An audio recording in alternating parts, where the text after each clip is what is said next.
خطبہ نمبر 44 آپ علیہ السلام کا ارشاد گرامی اس موقع پر جب مسقلہ ابن حبیرہ شیبانی نے آپ علیہ السلام کے عامل سے بنی ناجیہ کے اسیر خرید کر آزاد کر دیے، اور جب حضرت علیہ السلام نے اس سے قیمت کا مطالبہ کیا تو بددیانتی کرتے ہوئے شام کی طرف فرار کر گیا۔ بسم اللہ الرحمن الرحیم۔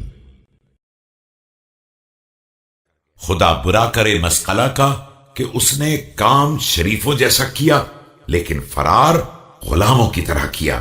ابھی اس کے مداح نے زبان کھولی بھی نہیں تھی کہ اس نے خود ہی خاموش کر دیا، اور اس کی تعریف میں کچھ کہنے والا کچھ کہنے بھی نہ پایا تھا کہ اس نے منہ بند کر دیا۔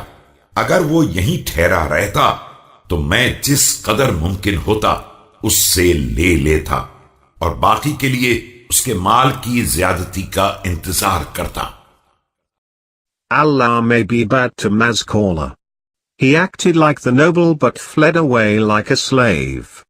Before his admirer could speak about him, he silenced him, and before his eulogist could testify to his good deeds, he closed his mouth. If he had stayed behind, we would have taken from him what he could easily pay and waited for the balance till his money increased.